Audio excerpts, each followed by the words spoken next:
Pour ne rien manquer, abonnez-vous maintenant. Il est 10h34. Merci d'être avec nous. Nous sommes en direct avec Mansour Kamardine, qui est député Les Républicains de Mayotte. Mansour Kamardine, bonjour. Bonjour. Merci d'être avec nous. L'un des deux députés de Mayotte, Estelle Youssoufa Aliotte et vous-même, Mansour Kamardine, les députés Les Républicains. L'opération Wambouchou est entrée dans une phase active. Les bulldozers et pelleteuses sont entrés en action ce matin à Mayotte pour démolir les cases de l'un des plus importants bidonvilles de ce territoire français de l'océan Indien.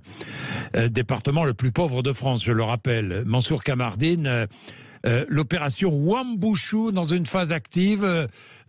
Vous appuyez cette opération, bien sûr? Alors, Monsieur Bourdin, merci de l'invitation déjà, mais si vous permettez que je réponde à une question que vous ne m'avez pas posée, mais que vous allez poser à vos invités tout à l'heure, à partir de 11h, vous l'avez dit, est-ce que la justice est épuisée? Je crois pouvoir vous dire que la justice a ses propres ennemis, ce sont ses juges.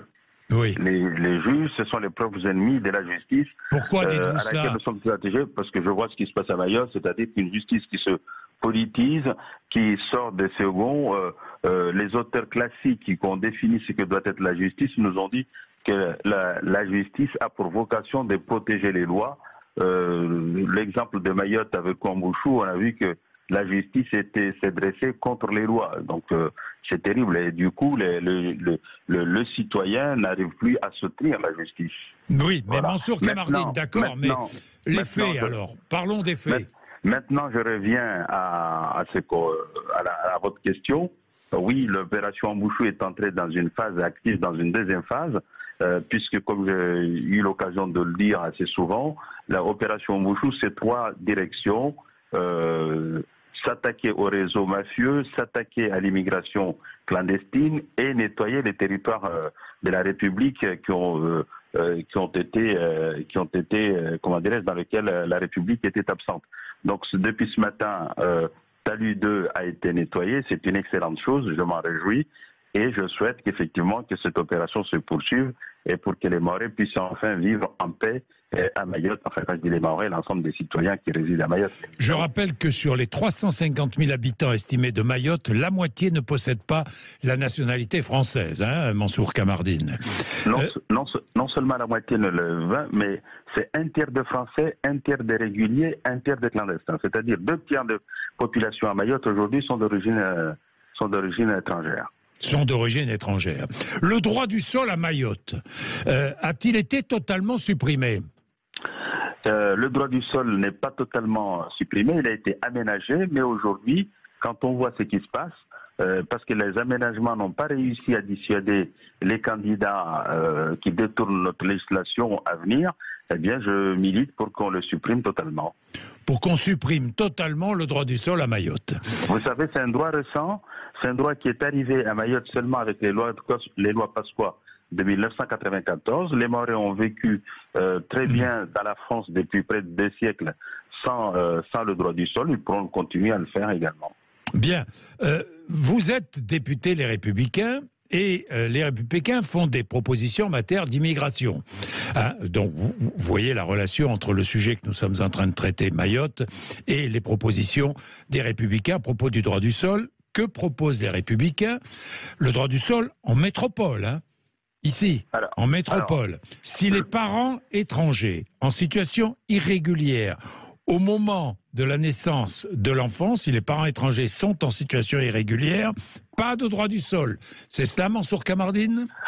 Non, je crois que s'agissant de la métropole, nous avons convenu que la situation de Mayotte est une situation particulière, singulière, qui nécessite des mesures hardies, particulières et singulières. Donc la proposition que je définis là est une proposition qui est spécialement pour Mayotte. Mais il va sans dire que nous avons effectivement des propositions fortes avec des réformes constitutionnelles qui sont suggérées. Donc il faudra déjà qu'on voit quelle sera la réaction des Français. Mais sans doute que pour les LR, rien n'est fermé. Si on peut le faire à Mayotte et si les Français considèrent que la situation le mérite au plan national, eh ben, il faudra qu'on s'y interroge. Donc, pas de droit du sol si les parents étrangers sont en situation irrégulière au moment de la naissance de l'enfant. Vous savez, la France a ceci d'extraordinaire. Nous fabriquons des lois et puis il nous arrive de donner la prime à ceux qui violent nos lois. Il faudra peut-être qu'à un moment et à un autre, on se pose et qu'on se dise non, ça ne peut pas continuer comme ça. Oui. En ce qui concerne la nationalité française, la démarche, ce sont des propositions LR, doit être volontaire avec obligation de passer un examen d'intégration civique. Et d'une adhésion aux valeurs de la République. Et d'une adhésion aux valeurs de la République, oui. Voilà. Je pense que c'est là aussi, ce sont des propositions de bon sens.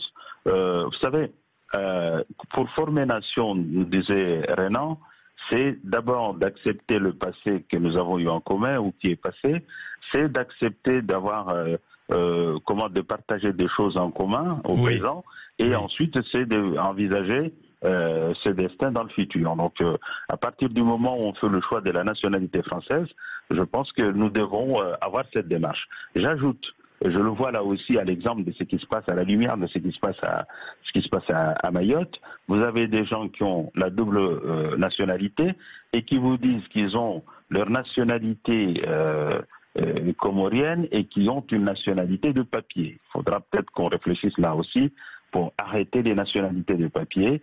Moi, je suis français, j'ai une nationalité, ça me convient très bien, et je ne suis pas opposé à l'idée d'avoir deux nationalités, mais quand on défend des intérêts d'une puissance étrangère contre la puissance française, il faudra qu'on en tire les conséquences et que bon sang, bonsoir, et que de bon sens, il y a des dispositions, notamment du code civil, l'article 23-7, qui dit que lorsqu'on milite pour une puissance étrangère au détriment des intérêts français, qu'on se fasse retirer la nationalité française.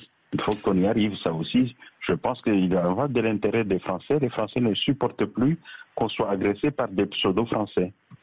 Merci Mansour Kamardine, merci. 10h42, vous réagissez évidemment. 0826 300 300. Je reviendrai. Le projet de loi immigration, nous avons beaucoup parlé d'immigration dans les semaines qui viennent, car ce sera l'un des grands sujets avant l'été, peut-être pendant l'été, même après l'été. Le projet de loi immigration, les propositions des Républicains, les propositions de la gauche. Enfin bon, nous parlerons beaucoup d'immigration, nous parlerons beaucoup de droit du sol et nous organiserons d'ailleurs des débats sur le sujet. Il est 10h42. Merci d'être avec nous. C'est un plaisir de vous savoir là. Vous n'hésitez pas à nous appeler dans un instant. Nous allons parler de l'égalité des chances à l'école. Les Français, dans une enquête sondage IFOP pour la Fondation Kéros pour l'innovation éducative, les Français ne croient pas que l'école donne les mêmes chances à tous les enfants. Qu'en pensez-vous? Est-ce que pour vous, l'école donne les mêmes chances à tous les enfants? Comment instaurer une égalité des chances entre tous les élèves? Vous avez des propositions? 0826 300 300, 10h43. Tous les débats sont ouverts sur l'antenne de Sud Radio.